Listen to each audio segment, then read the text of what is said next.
She was Hollywood's brightest star, but how she died is more terrifying than anyone ever said. Natalie Wood was one of the most loved actresses in Hollywood. People adored her from the time she was a child, all the way through her adult career. She had charm, beauty, and talent that made her unforgettable, but behind all that fame was a life full of pain, mystery, and secrets. And in 1981 she died in a way that still shocks people today. For years people believed it was an accident, but after decades of silence, the truth began to surface. And it's worse than most imagined. Natalie was born Natasha Nikolaevna Zakharenko in 1938 in San Francisco. Her parents were Russian immigrants who had fled their homeland seeking the American dream. Her mother, Maria, was a former ballet dancer with fierce ambitions for her daughter. She saw in young Natasha, who would later become Natalie, a ticket to the glamorous world she herself had never quite reached. At just 4 years old, Natalie was already acting. Her mother pushed her relentlessly, taking her to auditions and coaching her in the art of performance.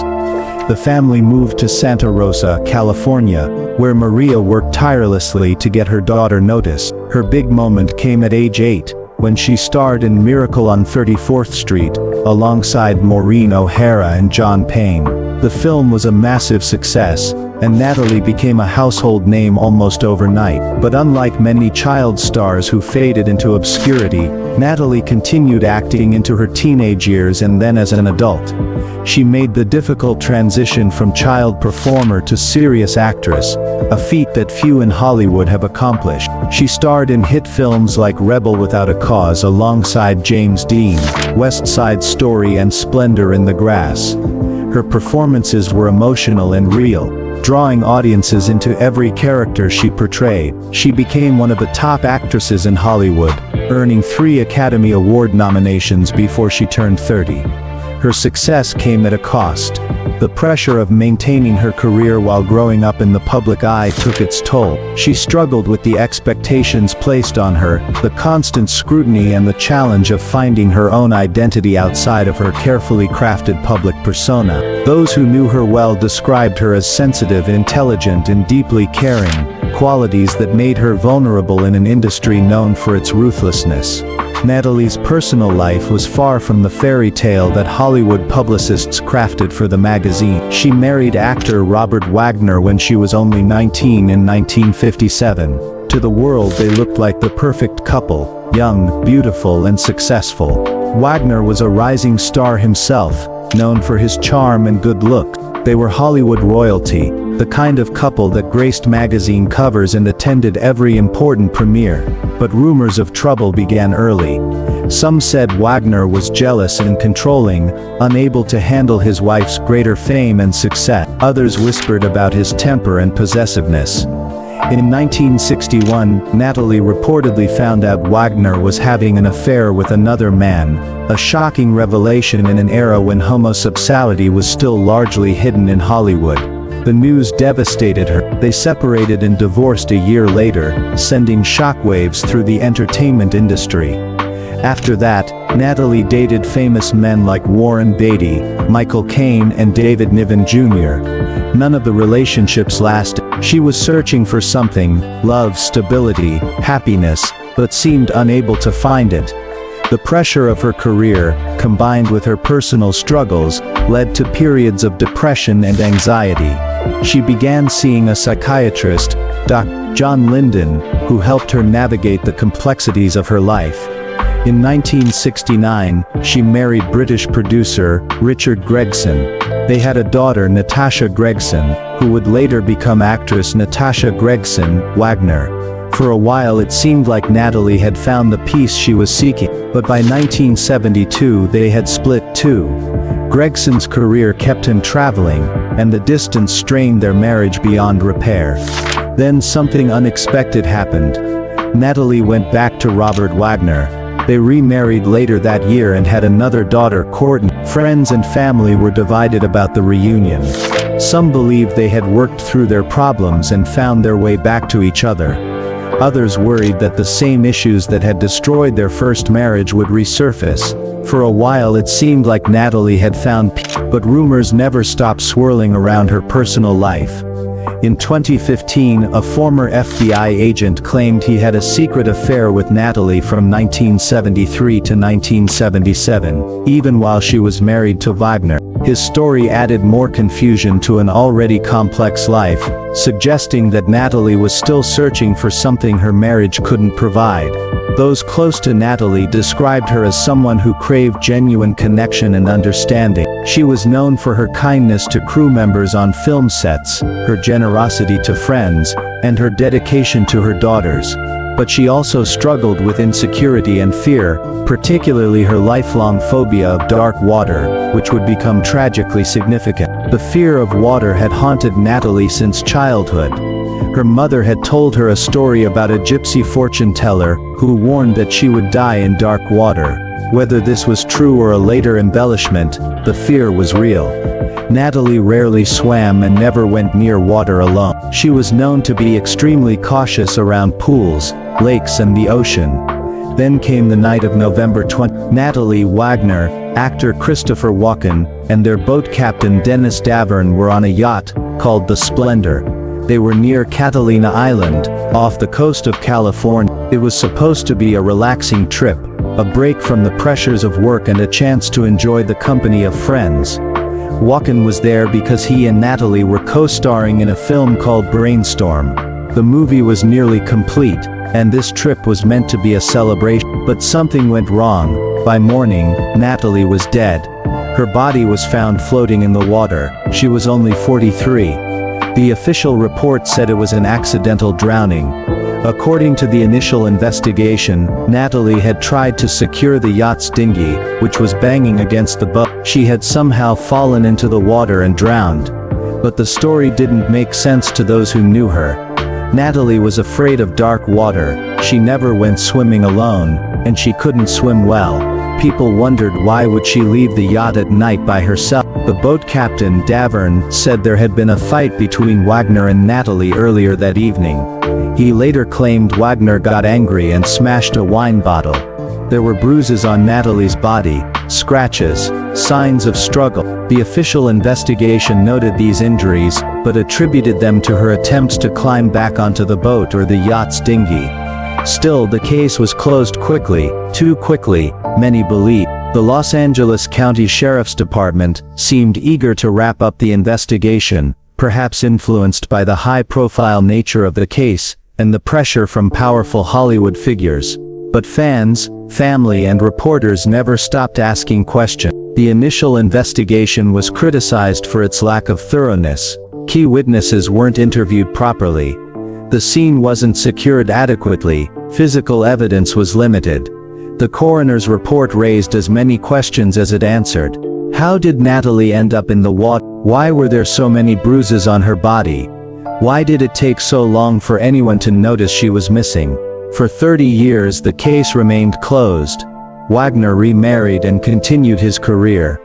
Walken avoided discussing the incident. Davern remained largely silent, but the questions never went away. In 2011, the police reopened the case. Davern changed his story. He said he had lied at first to protect Wagner. Now he said he believed Wagner had something to do with Natalie's death. He said Wagner waited too long to call for help. He described hearing arguments, seeing Wagner's anger, and witnessing behavior that suggested something more sinister than an accident.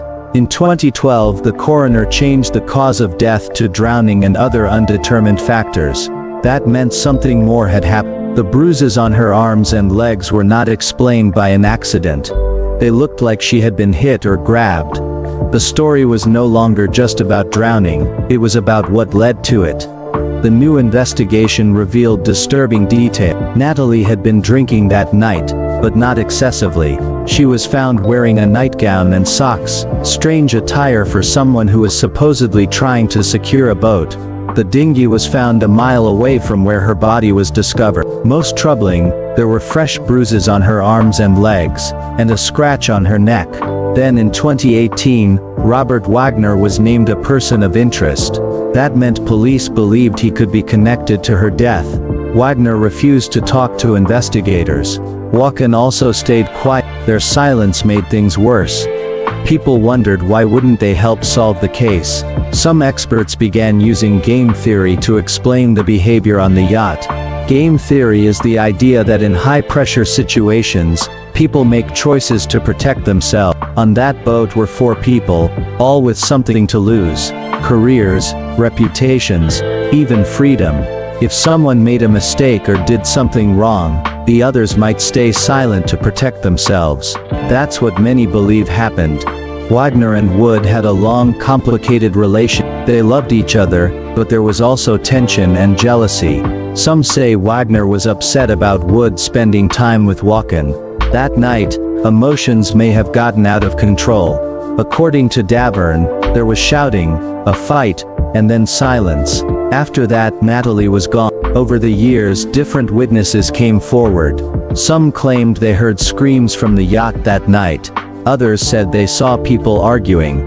A couple on a nearby boat reported hearing a woman calling for help around 11 p.m., but no one could give a full answer. The boat had no security cameras, there was no video, no proof, only stories and silence.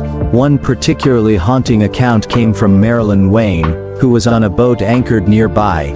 She claimed she heard a woman's voice crying for help, saying, "Someone please help me, I'm drowning." Wayne said the cries lasted for about 15 minutes before they stopped. She tried to get other boats to investigate, but no one responded.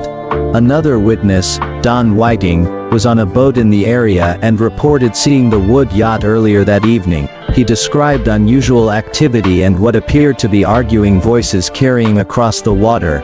These accounts, largely ignored in the original investigation, became crucial when the case was reopened. Natalie's sister Lana Wood fought for years to get justice. Her daughter Natasha also searched for answers. They wanted the world to see Natalie not just as a star, but as a person who may have been wronged. Their efforts helped keep the case alive, even when others gave up. Lana Wood wrote a book, Natalie Wood, a memoir by her sister, which challenged the official narrative, and presented evidence that suggested foul play. She described her sister's fears, her troubled marriage, and the inconsistencies in the investigation. The book became a rallying point for those who believed Natalie deserved justice. The family's persistence paid off when new evidence emerged. Advanced forensic techniques revealed details that weren't apparent in 1981. The pattern of bruises suggested a struggle. The timing of events didn't match the official story. New witnesses came forward with information that had been overlooked or ignored. By 2021, the case was still open, but police said they had no new leads. Without more evidence, they couldn't press charges. Robert Wagner, now in his 90s, still denies any wrongdoing. Wagner avoids questions. The boat was sold, the people moved on, but the questions remain. The case represents more than just one woman's tragic death. It symbolizes the way power and influence can obscure truth, how silence can prevent justice, and how even the most beloved figures can be forgotten when it's convenient for those in power. Natalie Wood's death became more than just a mystery. It became a symbol of how power can hide the truth, of how silence can be used to avoid justice, of how even the most loved people can be forgotten when the lights go out.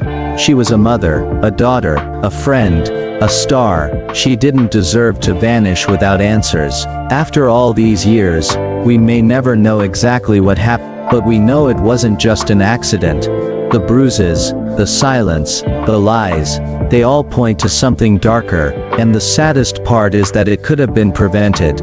Natalie Wood should be remembered for her life, not just her death, for her talent, her heart, and her courage. And her story should remind us to keep asking questions, even when the answers are hard. Her films continue to inspire new generations of actors and audiences. Her performances in West Side Story and Rebel Without a Cause remain iconic. But beyond her professional achievements, she was a woman who struggled with the same challenges many face: love, identity, and the search for happiness and meaning. The tragedy of Natalie Wood isn't just that she died young. It's that she may have been silenced not just by death, but by those who chose to protect themselves rather than seek justice for her. In the end, her story serves as both a cautionary tale and a call to action, reminding us that fame and beauty cannot protect us from violence, and that justice delayed is often justice denied. Like, subscribe and share this video to help keep Natalie Wood's story alive and give her the justice she never got.